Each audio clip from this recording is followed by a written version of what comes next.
कहानी का पूरा आनंद लेने के लिए कहानी के पिछले भागों को सुनना ना भूलें।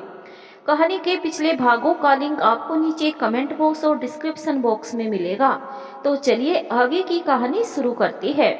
जय श्री कृष्ण, जय श्री राधे, ओम नमः शिवाय, जय माता दी। पिछले भाग में आपने सुना कि किस तरह शांति देवी ने खाना बनाया और घर के सभी सदस्यों ने शांति देवी द्वारा बनाई गई खाने की तारीफ की। शांति देवी ने सभी बहुओं को एकजुट करने के लिए उपदेश भी दिए, लेकिन सुनैना ने सभी बहुओं में उस उपदेश का मतलब ही बदल दिया। तो चलिए जानते हैं आगे क्या होगा। अब आगे शांति देवी, अरे बहू, तुम सब यहाँ एक साथ क्या कर रही हो?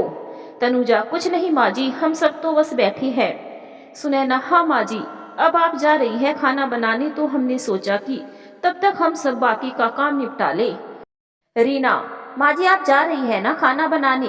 सुनैना, हाँ माँ जी, जाएगी क्यों नहीं, अभी उनका संकल्प पूरा कहाँ हुआ है ना माँ जी? शांति देवी, हाँ बेटी, अभी इतनी जल्दी मेरा संकल्प पूरा नहीं होगा, समय लगेगा, लेकिन पूरा होगा। जा रही हूँ खाना बनाने बेटी, तब से तुम लोग अपना अपना काम कर लो। सुनैना, जी माँ जी, हम जा रहे हैं करने। शांति देवी सोचते हुए, इनके ऊपर तो इसका भी असर नहीं हुआ। मैंने तो इतनी अच्छी अच्छी बातें बताई, लेकिन इनके ऊपर तो कोई भी असर नहीं पड़ रहा है। ऐसा क्या किया जाए जो ये सब सुधर जाए? मैं किसी को ज़्यादा स्नेह भी नहीं कर सकती। आखिर में सभी बहुएं और बेटे मेरे लिए तो एक समान है, और अगर मैंने एक को अपनी ओर करूं तो दूसरी तरफ उनमें और भी दुश्मनी हो जाएगी। हे प्रभु, आप बताइए मैं क्या करूं, कुछ रास्ता दिखाइए प्रभु। सभी बहुएं अपना अपना काम समाप्त करके फिर से इकट्ठा हुई और आगे की योजना बनाना शुरू हो गया। हरीना, दीदी सारा काम खत्म हो गया है। तनुजा, हाँ दीदी बताइए, अब आगे क्या करना होगा? सुनैना, आगे आज तुम सब अपने अपने पतियों को बहकाओ और उन्हें माँ जी के खिलाफ भड़काओ। सरोज, ठीक है दीदी, हम पूरी कोशिश करेंगे। सुनैना, चलो अब सब माँ जी के पास चलते हैं। तनुजा, जी दीदी चलिए। सुनैना, माँ जी खाना बन गया। शांति देवी, हाँ बेटी बन गया है, तुम सब काम खत्म कर ली? हाँ माँ जी, काम तो हो गया सब। सरोज, जब से माँ जी आपने खाना बनाना शुरू किया है तब से तो हमको बहुत आराम मिल गया है। शांति देवी, हाँ, और जब से मैंने खाना बनाना शुरू किया है तब से मुझे भी बहुत आराम और आनंद मिल रहा है। सुनैना, आराम? आपको कैसे आराम मिल रहा है और खाना बनाने में कैसा आनंद मिल रहा है आपको? शांति देवी, बेटी ये तो अपने अंदर की भावना है। अगर हम सोचते हैं कि ये कठिन है तो वो सरल होके भी कठिन हो जाता है, और अगर हम ये मान ले कि ये आसान है तो कठिन से कठिन कार्य भी सरल हो जाता है। मैंने खाना बनाने को बहुत सरल समझा है और मैं खुश होके बनाती हूँ, और देखो मैं तो बहुत खुश हूँ, आनंद से हूँ, और मेरी तबीयत में भी शरीर में भी तंदुरुस्ती आ गई है। सुनैना, माँ जी क्या हम लोग खुश होके खाना नहीं बनाते थे? क्या आप ये कहना चाहती हैं कि हम लोग एक दूसरे से जलन रखते हैं? शांति देवी, नहीं बेटी, मैं ये तो नहीं जानती कि तुम सब आपस में क्या सोचती हो। मेरी नज़र में तुम सब एक हो। तुम सब तो कहती थी कि खाना बनाने में बहुत मेहनत है, इसमें बनाने वाले के ऊपर बहुत भार रहता है, कुछ कम ज़्यादा हो गया तो हमें अपना खाना भी उन्हें खिलाना पड़ता है। रीना, हाँ माँ जी, हमने तो सही कहा था, इसमें झूठ कहाँ है? शांति देवी, मैं ये नहीं कहती कि इसमें झूठ है, लेकिन आज मुझे 4 दिन हो गए हैं ना खाना बनाते, और तुम ही लोग हो सबको खिलाने वाली। तुम सब बताओ, क्या कुछ चीज़ की कमी हुई? क्या मैंने आधा पेट खाना खाया है? क्या कोई चीज़ कम ज़्यादा हुई? सुनैना, माँ जी ये तो संजोग की बात है, ऐसा हर रोज थोड़ी होता है कि कम ज़्यादा होगा, कभी कभी ऐसा हो जाता है।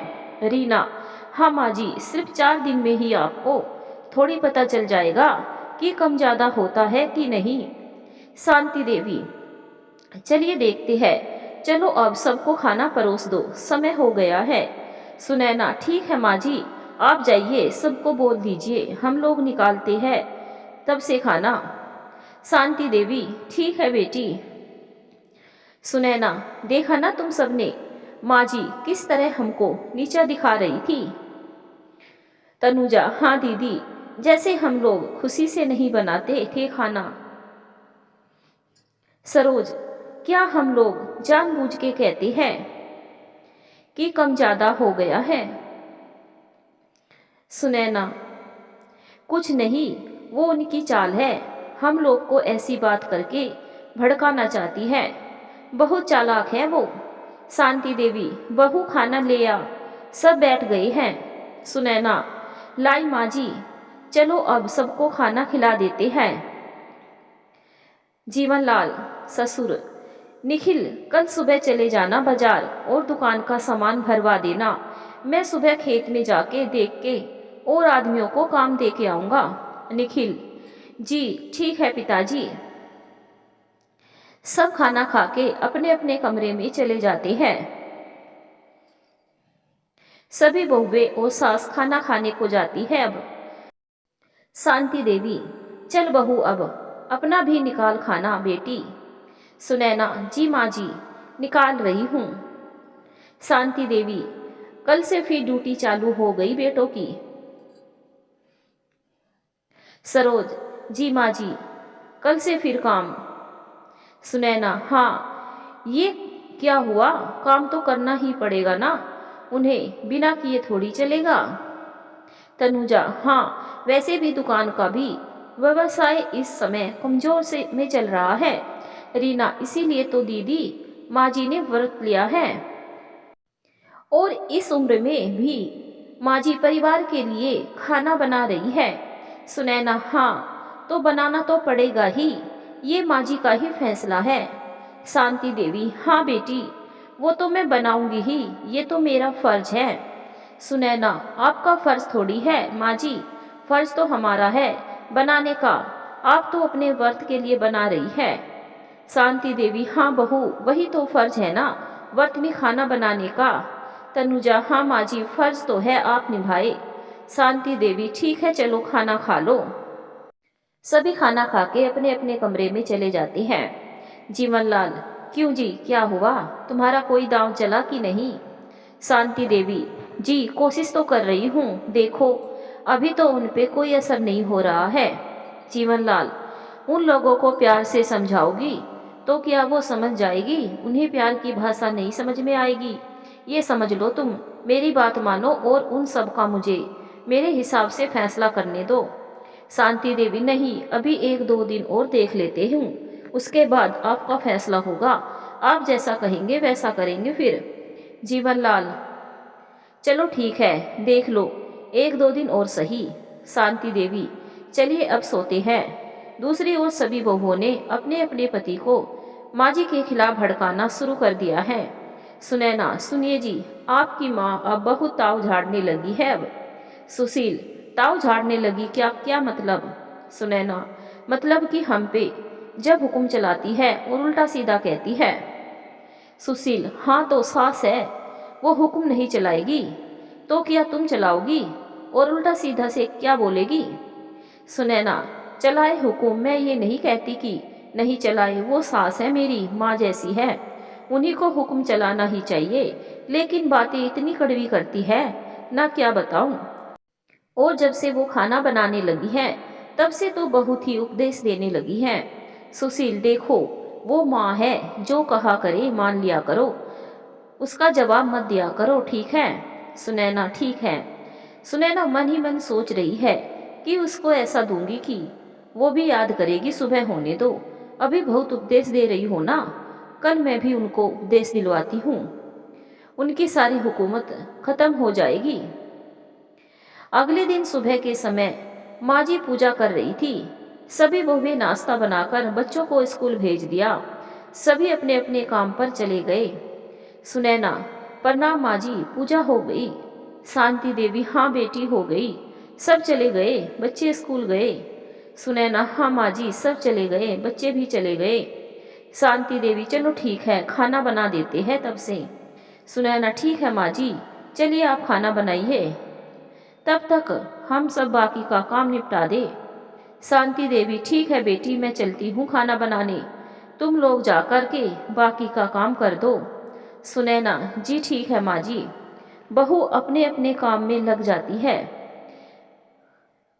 शांति देवी सोच रही है कि क्या करूं, कैसे इन्हें एकत्रित करूं।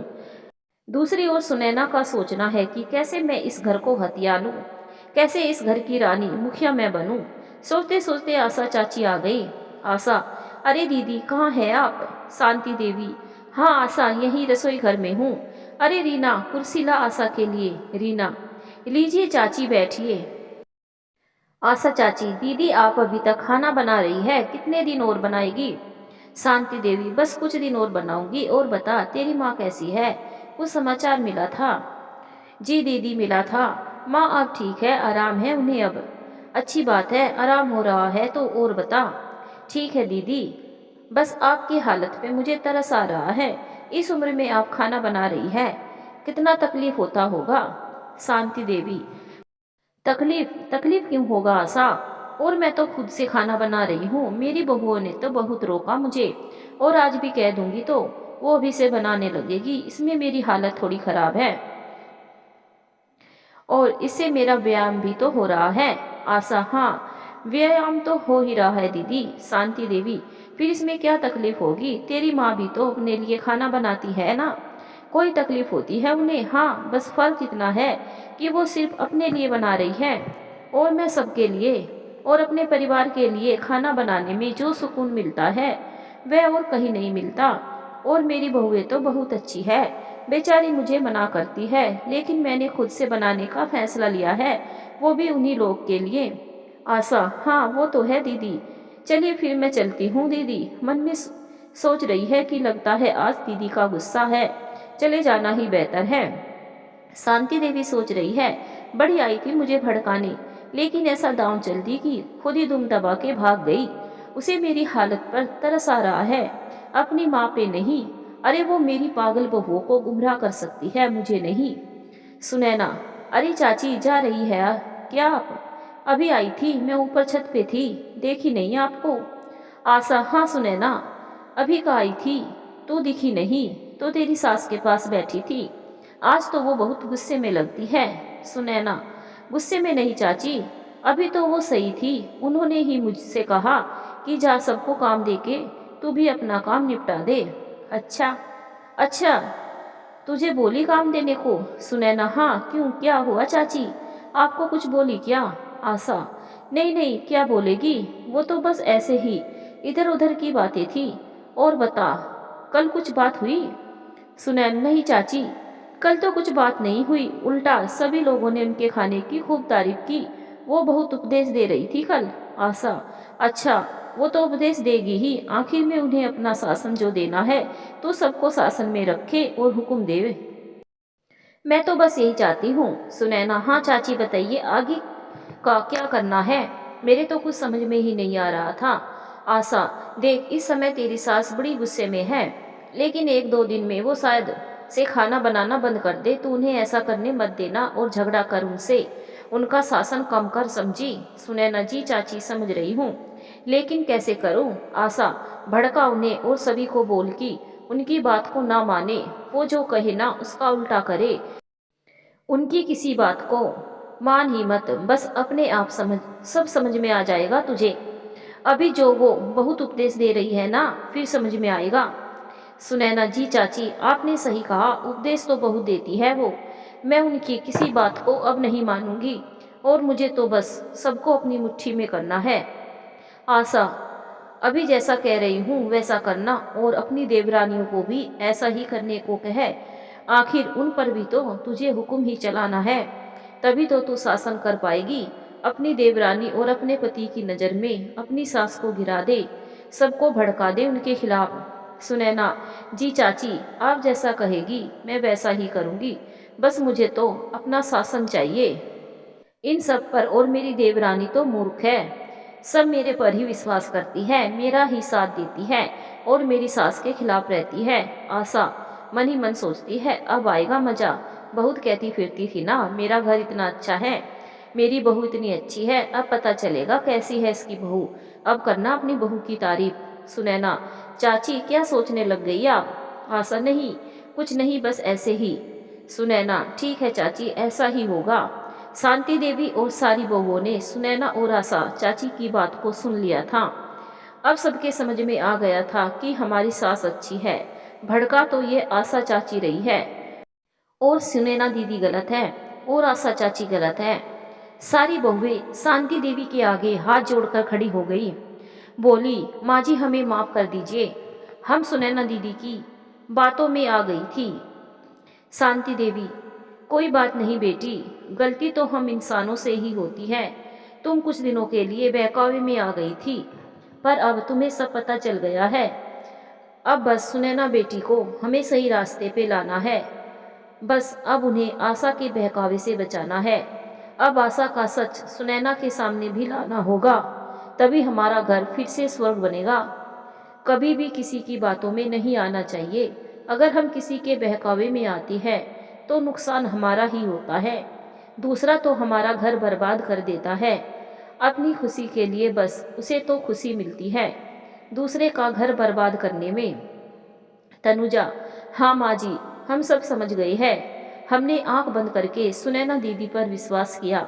हमने कभी अपनी अक्ल से काम नहीं लिया, बस हम उनकी कही बातों पर ही चलते गए और आपके खिलाफ हो गए। रीना, हाँ माँ जी, हमें माफ़ कर दीजिए, हमसे बहुत बड़ी गलती हो गई। अब हम दोबारा ऐसा कभी नहीं करेंगे। सरोज, जी माँ जी, अब हम कभी भी किसी के बहकावे में नहीं आएंगे, सिर्फ अपनी अकल से ही काम लेंगे, दूसरे की बातों में कभी नहीं आएंगे। दूसरे की बातों को सुनेंगे जरूर, पर जो हमारे लिए सही है करेंगे हम वही। इतने में सुनैना भी अंदर आ जाती है। सुनैना को देखते ही सब चुप हो जाती है। सुनैना, अरे माँ जी, आप सब यहाँ क्या कर रहे हो? शांति देवी, कुछ नहीं बेटी, हम तो बस ऐसे ही यहाँ खड़े थे। तुम्हारे ससुर जी का फोन आया था, सभी खाना खाने के लिए आ रहे हैं दोपहर में घर पर। इतने में सभी आ जाते हैं घर पर। शांति देवी, अरे बेटी, सब आ गए हैं, जल्दी से खाना परोस दो। सुनैना, जी माँ जी, अभी लाते हैं। आज सारी बहुएं सुनैना से अलग अलग थी, सब अपने अपने कामों में लग रही थी। सुनैना के आसपास भी कोई नहीं जा रही थी। सुनैना यह देखकर थोड़ा विचलित सी होती है कि यह क्या हो रहा है। तभी खाना खाते हुए शांति देवी के खाने की तारीफ करती है। खाना खाकर सभी फिर से दुकान पर चले जाते हैं। सुनैना, आज ये क्या हो रहा है, सब मुझसे दूर दूर क्यों जा रही है? सुनैना तनुजा से कहती है, तनुजा जरा मेरे सर में तेल लगा दे। तनुजा, दीदी मैं दूसरा काम कर रही हूँ, अभी मेरे पास टाइम नहीं है, बाद में लगा दूंगी। सुनैना, आज ये सबको क्या हुआ है, यह अजीब सा बर्ताव क्यों कर रही है? शांति देवी मन ही मन खुश होती है कि मेरी सारी बहुएं तो ठीक हो गई है, पर बस एक ही बची है, उसको भी सही रास्ते पर लाना होगा। पर उसे सही रास्ते पर लाने के लिए कुछ तो हमें करना ही होगा। शाम का समय, सारी बहुएं एक साथ किचन में जाकर खाना बना रही है। सुनैना यह देखकर अचंभित हो जाती है। सुनैना, अरे तुम सब क्यों खाना बना रही हो? माँ जी ने संकल्प लिया है ना, तो वही बनाएगी। रीना, नहीं दीदी, माँ जी से अब हम आज से कुछ काम नहीं करवाएंगे, अब उनकी उम्र हो गई है, हम चार चार बहुएं हैं, अब तो उनको आराम से खाना खाना है बैठकर, अब इस उम्र में वह काम नहीं करेगी। सुनैना मन ही मन सोचती है, यह सबको क्या हो गया है, कोई मेरी बात क्यों नहीं सुन रही है? माँ जी इन्हें कौन सी घुट्टी पिला दी है जो ये माँ जी के इर्द गिर्द ही घूम रही है? इतने में आशा देवी फिर से आ जाती है और सुनैना छत पर होती है। सारी बहुएं और शांति देवी एक प्लान बनाती है। आज सुनैना के सामने भी हमें आशा की सच्चाई लानी है। तभी आशा अंदर आती है। आशा, क्या बात है, आज सारी बहुएं एक साथ इकट्ठा होकर खाना बना रही हैं? शांति देवी, मैं ना कहती थी मेरी बहू इतनी अच्छी है। आशा मन ही मन जल भुन रही है और सोच रही है यह कैसे हो गया। बहू इशारा करती है। सुनैना सीढ़ियों से नीचे आ रही है। तभी शांति देवी आशा को एक तरफ ले जाती है। शांति देवी, आशा, तुमने हमारे घर में जो बहू के बीच में फूट डाली है, हमें सब पता चल गया है। आशा घबरा जाती है। मैंने क्या फूट डाली है? मैंने किया क्या है? तुम्हारी ही बहू ऐसी है जो मेरी बहकावे में आ गई, तो मैं क्या करती? मैं भी थोड़े मजे लेने लगी, अब देखना तुम्हारी यह बहुएं तो तुम्हारे साथ हो गई, पर तुम्हें अभी तक पता नहीं है शायद, तुम्हारी बड़ी बहू सुनैना अभी मेरी बात को मानती है। अब देखना अब मैं तुम्हारे घर में क्या करवाती हूँ। तुम्हारे पास क्या सबूत है कि यह मैंने करवाया है? तुम्हारी बहू तो मेरा नाम कभी नहीं लेगी और तुम्हारी बात भी नहीं मानेगी। अब देखना तुमने मेरी माँ के बारे में कहा था ना, अब देखना उसका बदला मैं कैसे लेती हूँ। तुम्हें भी इन सब से अलग कर दूंगी, तुम्हारे घर में बंटवारा करके रहूंगी। तुम्हारी बड़ी बहू सुनैना अब बस मेरी ही बात को मानेगी। तुमने अपनी सभी छोटी बहू को अपनी तरफ कर लिया, पर सुनैना वह तो सिर्फ मेरी ही बात मानती है। उसी के जरिए मैं तुम्हारे घर में बंटवारा करके रहूंगी और तुम मुझे रोक नहीं पाओगी। सुनैना सारी बात सुन लेती है और भड़क जाती है। सुनैना, चाची आप ये सब क्या बोल रही है? मैंने तो आपको इतना अच्छा माना था और आप क्या निकली, मेरी सास के खिलाफ मुझे भड़काती रही, उनके खिलाफ उल्टा सीधा बताती रही और मैं मूर्ख आपकी हर बात मानती रही। आप मेरे जरिए हमारे घर को बर्बाद करना चाहती थी। यह कभी नहीं हो सकता। आप निकल जाइए हमारे घर से और कभी इस घर में वापस मत आइएगा। आशा घबरा जाती है और अपने घर चली जाती है। सारी बहुएं और शांति देवी मन ही मन मुस्कुराती है। सुनैना, माँ जी मुझे माफ कर दीजिए, मैं आशा चाची के बहकावे में आ गई थी। उन्होंने पता नहीं मुझे आपके खिलाफ क्या क्या बातें कही, जो मैं उनकी बातों को सुनती चली गई और आप पर शक करती चली गई। पर अब मेरी आंखें खुल गई है। अब मुझे पता चल गया है कि आप कितनी अच्छी हो और वह हमारे घर को बर्बाद करना चाहती थी। मुझे माफ कर दीजिए। और यह कहकर शांति देवी के पैरों में लेट जाती है। शांति देवी, नहीं बेटी उठो, तुम्हारी जगह मेरे पैरों में नहीं मेरे दिल में है। सुबह का भूला शाम को घर आ जाए तो उसे भूला नहीं कहते। तुम कुछ दिनों के लिए भटक गई थी, पर अब तुम्हें अक्ल आ गई है। आगे से कभी भी किसी की बातों में नहीं आना। हमेशा अपने आंख और कान खुले रखना कि कोई हमें कैसी शिक्षा दे रहा है। अगर वे हमें हमारे ही परिवार के खिलाफ भड़काते हैं तो उनकी बातों को कभी नहीं मानना।